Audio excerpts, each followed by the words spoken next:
नमस्कार। लोकसभा चुनाव को लेकर पहले फेज की 102 लोकसभा सीटों पर बड़ा उलटफेर देखने को मिल रहा है, क्योंकि जो ताजा रुझान है उस लिहाज से पहले फेज में खलबली दिखाई दे रही है। और पहले फेज में कौन बाजी मारता नजर आ रहा है, इसको लेकर महत्वपूर्ण आंकड़े सामने आ चुके हैं। और पहले फेज की 102 लोकसभा सीटों पर 63% मतदान हुआ है। उसका किसे फायदा किसे नुकसान होगा, इसको लेकर महत्वपूर्ण विश्लेषण सामने आ रहा है। पहले फेज को लेकर अगर बात की जाए, 2014 में 40 सीटों पर भारतीय जनता पार्टी ने कमल खिलाया था, जबकि ये आंकड़ा 2019 में घटा 41 सीट है। तो 2024 में घटेगा या बढ़ेगा, इस पर महत्वपूर्ण आंकड़े। लेकिन बात की जाए तो पहले फेज में मध्य प्रदेश की 6 सीटों पर वोटिंग खत्म हो चुकी है, जिसमें सीधी, शहडोल, मंडला, बालाघाट, जबलपुर, छिंदवाड़ा और छिंदवाड़ा महत्वपूर्ण सीट रही है। और मध्य प्रदेश की इन 6 सीटों में से 2019 में 5 सीटों पर भारतीय जनता पार्टी, जबकि 1 सीट कांग्रेस के पक्ष में रही थी। इस बार जो अनुमान है उसमें छिंदवाड़ा सीट पर काफी हलचल है,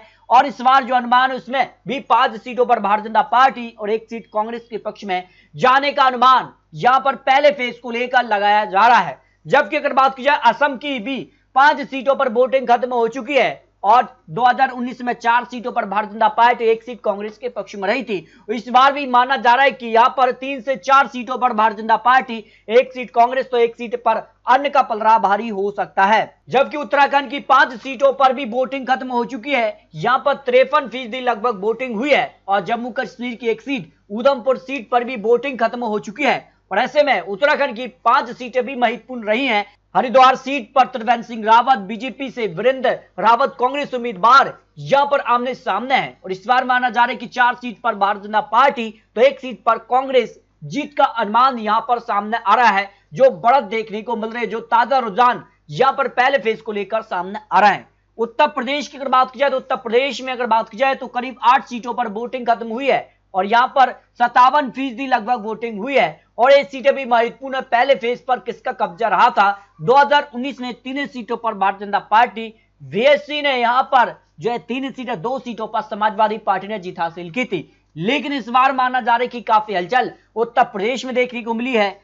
यहां पर बीएसपी समाजवादी पार्टी का गठबंधन अलग हो चुका है, समाजवादी पार्टी कांग्रेस का गठबंधन साथ है। तो इस बार जो अनुमान उत्तर प्रदेश की 8 सीटों पर है, इसमें 4 सीटों पर भारतीय जनता पार्टी, यानी भारतीय जनता पार्टी को 1 सीट का फायदा उत्तर प्रदेश में मिल रहा है। 1 सीट कांग्रेस के पक्ष में, 3 सीटें समाजवादी पार्टी के पक्ष में जा सकती है। यानी सीधे तौर पर जो बीएसपी की 3 सीटें थी, वो सीधे तौर पर भारतीय जनता पार्टी के साथ 1 सीट समाजवादी पार्टी के पक्ष में जाने का अनुमान पहले पेज को लेकर जो लगाया जा रहा है। लेकिन उत्तर प्रदेश की जिन सीटों पर कांटे की टक्कर देखने को मिल सकती है, सहारनपुर, कैराना, पीलीभीत वो सीटें हैं। जबकि बिहार की 4 सीटों पर भी 46% लगभग वोटिंग हुई है। उस लिहाज से अगर बात की जाए तो बिहार में भी काफी हलचल हुई है।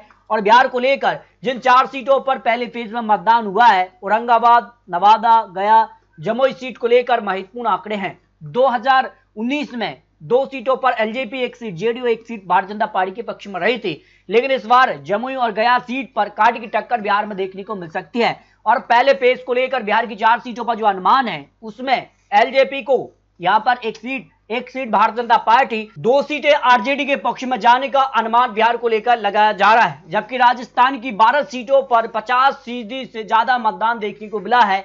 और राजस्थान को लेकर काफी हलचल भी देखने को मिली है। और राजस्थान की जिन सीटों पर इस बार कांटे की टक्कर देखने को मिल सकती है, बीकानेर, चुरू, नागौर, जयपुर, अलवर, ये वो सीटें जहां कांटे की टक्कर देखने को मिल सकती है, क्योंकि बड़े बड़े दिग्गज नेता यहां चुनावी मैदान में हैं। अगर बात करें बीकानेर से, गोविंद राम मेघवाल कांग्रेस उम्मीदवार, जबकि अर्जुन राम मेघवाल भारतीय जनता पार्टी से चुनावी मैदान में है। चुरू से राहुल कासवान कांग्रेस उम्मीदवार, जबकि देवेंद्र झाझड़िया भारतीय जनता पार्टी उम्मीदवार। यानी इन दोनों उम्मीदवारों के बीच कांटे टक्कर देखने को मिल सकती है। नागौर से आरएलपी की अगर बात की, हनुमान बेनीवाल एक बार फिर से चुनावी मैदान में है। 2019 में भारतीय जनता पार्टी एनडीए के गठबंधन से, लेकिन इस बार भारतीय जनता पार्टी के खिलाफ चुनावी मैदान में उतर गए हैं। जो ज्योति मृदा बीजेपी उम्मीदवार के खिलाफ चुनावी मैदान में है।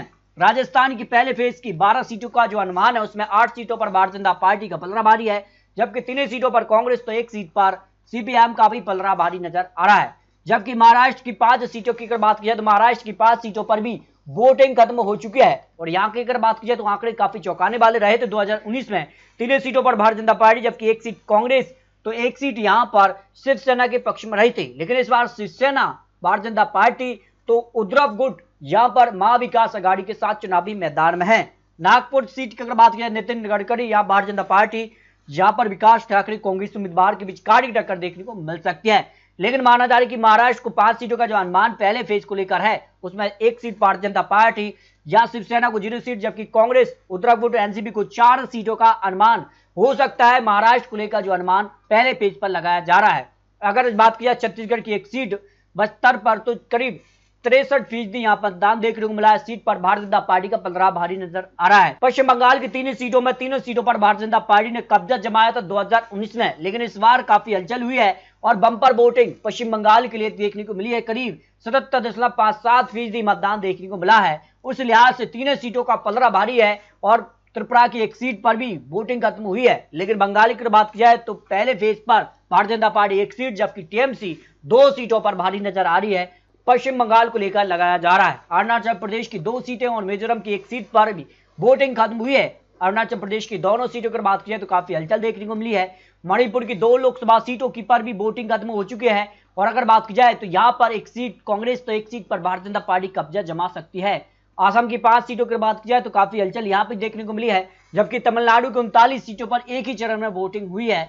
और उसके बाद तमिलनाडु का जो आंकड़ा है, 2019 में डीएमके ने 24 सीटें, कांग्रेस ने 8 सीटें, सीपीएम ने 2 और सीपीआई ने 2 सीटें हासिल की थी। 1 सीट एआईडीएमके के पक्ष में रही थी। लेकिन ये यूपीए गठबंधन को यहाँ पर जो है पहले फेज के लिए तमिलनाडु में बड़ी जीत हासिल हुई थी। लेकिन इस बार जो अनुमान है उस लिहाज से तमिलनाडु के लिए जो कांग्रेस डीएमके का गठबंधन है वो सारी सीटों पर पलड़ा भारी नजर आ रहा है, जो अनुमान पहले पेज को लेकर लगाया जा रहा है। अगर बात की जाए यहाँ पर अंडमान निकोबार की 1 सीट पर भारतीय जनता पार्टी का पलड़ा भारी हो सकता है। पौंडीचेरी की 1 सीट पर कांग्रेस का पलड़ा भारी नजर आ रहा है। इस तरह से पहले फेज को लेकर जो अनुमान यहाँ पर सामने आ रहा है, उस लिहाज से 30 से 32 सीट या यहाँ पर जो आंकड़ा है वो 40 सीट तक भारतीय जनता पार्टी का पहुंच सकता है। अगर एनडीए की बात की जाए तो एनडीए करीब यहाँ पर जो है 40 से 45 सीटों तक पहुंच रहा है, जबकि इंडिया गठबंधन यहाँ चुनावी मैदान में, क्योंकि ज्यादातर राज्य जो है दक्षिण भारत के लिए तमिलनाडु महत्वपूर्ण, इस कारण से इंडिया गठबंधन का पलड़ा यहाँ भारी नजर आ रहा है। 54 से 56 सीटें मिलने का अनुमान, यानी कि पक्ष में 6 सीट का अनुमान पहले फेज को लेकर लगाया जा रहा है। तो लोकसभा चुनाव पहले फेज को लेकर यहाँ पर 102 लोकसभा सीटों पर कांटे की टक्कर देखने को मिल सकती है, जो अनुमान पहले फेज को लेकर